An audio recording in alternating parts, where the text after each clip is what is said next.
Hello and welcome to Big Bore Knife and Gear. Well, today we're going to revisit an old friend and the old friend's baby brother.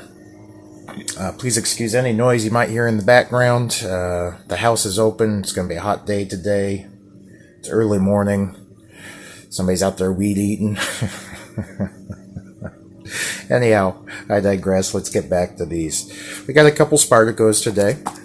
We're going to revisit one of them and compare it with another. So the one we're going to revisit is the PM2, or excuse me, the Paramilitary 2 in Maxamet, and his little brother, the Paramilitary 3. Fantastic knives, the both of them. My personal preference, I prefer the Paramilitary 2 only from size and ergonomic standpoints. I have very, very big hands, extra large hands. Let's pick up this Paramilitary 3. Everybody knows the military line, especially the 2 and 3. Feels good in hand. It just, for me, it is a little too small in normal grip. I get barely a fourth finger on there.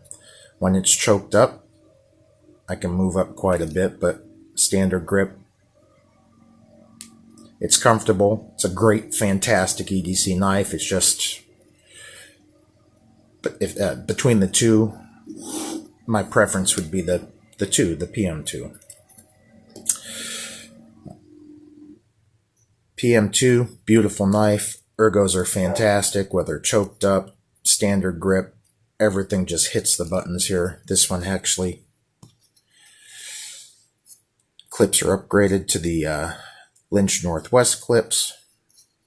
Makes a world of difference as far as carry and looks. This is just the standardized versions of the paramilitaries with Maxamet. They do come with the standard Spyderco clip that comes on it, so not very deep carry. Leaves a good solid inch of knife sticking out. These two also belong to my buddy Rusty.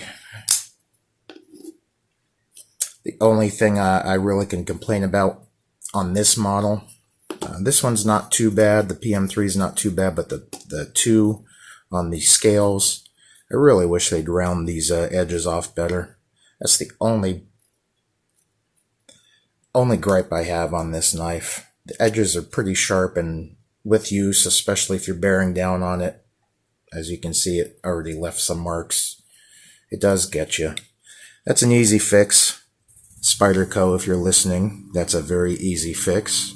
It's a very easy fix if you're not listening, because we can just chamfer this down with some sandpaper or a Dremel very easily.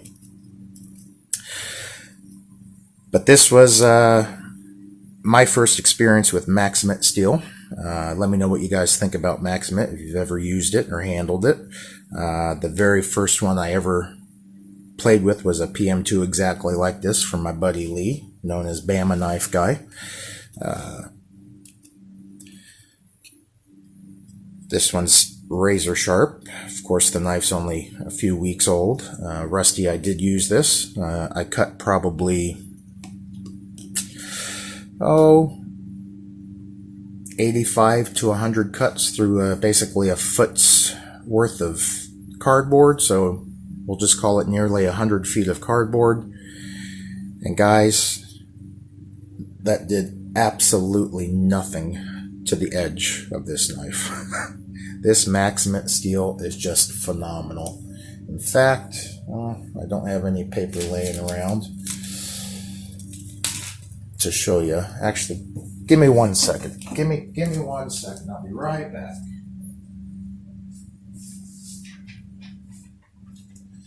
There we go. So after roughly 100 feet of cardboard, let's see what happens here. Like a hot knife through butter. The PM3 is also in Maxamet. Rusty uses this knife for a lot of stuff. In fact, I'm pretty sure he just cut up a, I think he told me it was not a trampoline, but an old like one of those above ground pools. Use this to cut it all down with. Didn't sharpen it, he stropped it back. Like butter, like a razor blade. That's Maxamet steel, folks. Now, me personally, I don't really have any sort of sharpening system. I would really like to get something like a Wicked Edge style, or if you're listening, Wicked Edge, I would love to have a Wicked Edge system to do some videos and reviews with.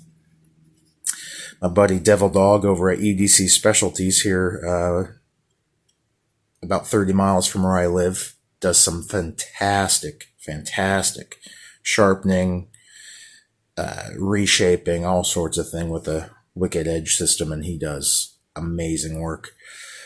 I've heard that Maxamet's pretty tough to sharpen if you don't know what you're doing, but man, I gotta tell you, the edge retention and durability on this, I don't know if the camera's gonna pick it up. Oh, I hit the camera. Focus, baby. Look at that. Again, this is roughly 100 feet of cardboard on the factory edge still. And it's cutting through paper after that like a hot knife through butter. Let's see if we can get that to focus. No marks, no dings, nothing on the edge bevel there. And again, this is a factory edge still on this knife. Anyhow, let's get back to the knives. Both fantastic choices. If you have smaller hands, maybe large size, medium to large size, this is going to be extremely comfortable, fantastic fit. Just for me, if I'm not choked up, it's a little small for me. PM2, on the other hand, is fantastic. Normal grip. Feels good, choked up. Just great product coming out of there. Now, one thing I did want to note, I know that the Paramilitary 3 is supposed to be just a shrunk down version identical to the PM2, which in most cases it is. Scales, everything lines up identical, just a shorter version of it.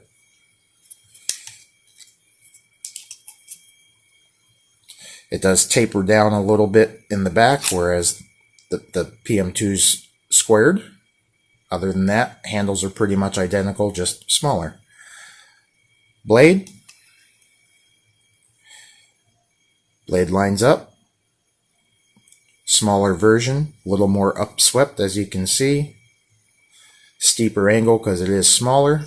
The only thing that's different, and Rusty noticed this too, and he was concerned that one of them was a fake, even though they both came from Spyderco, is the finger choil area. You see the difference there? We got a 1/4 inch almost of finger choil area here sticking from the blade, and this one's got just a tiny little nub on it. That threw me a little bit, but other than that, pretty much identical knives, just smaller. If you guys have never handled the military line from Spyderco, I would strongly suggest getting them in hand, feeling them out for yourself. Most places, if you have, like a Cabela's or a Bass Pro Shop, something like that in your area, I've seen the Paramilitary 2s there at least. That way there you can get it in hand. Otherwise, if you know people that can loan you knives to check out, that would be awesome. But definitely, if you've been on the fence about it and you're ready to pull that trigger, I would strongly suggest checking them out. Again, bigger hands, larger to extra large. I think the Paramilitary 3 feels better. Small, medium to large size hands. For some people, the military 3s, the Paramilitary 3 is going to be great. For me personally, they're both good. I just prefer the ergos better on the PM2. And with that said, let's get a little bit of specs here. So the paramilitary 2 is going to be 1, 2, 3, 4, 5, 6, 7, 8 and a quarter inches in overall length. The paramilitary 3 is going to be 1, 2, 3, 4, 5, 6, 7 and a quarter. So about an inch. This is maybe an eighth, inch and an eighth shorter.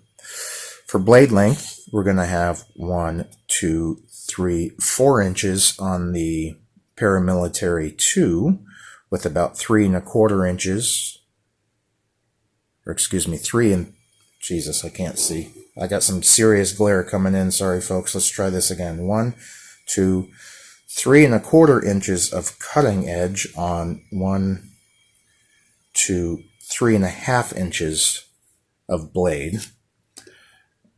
Whereas the paramilitary 2 is going to have 1, 2, just shy of 3 inches of blade with 1, 2, 2 and 5/8 inches of cutting edge. Again, 2 fantastic choices. Let's do this real quick. I very rarely ever do this. Bear with me. I'm trying to open this thing up with an injured hand here. Let's just get some weights. Let's just get some weights on these guys. So the paramilitary 2 is going to come in at 3.88 ounces. And the paramilitary 3 is going to come in at a whopping 3.46 ounces. So not much difference in weight there, 4/10 of an ounce.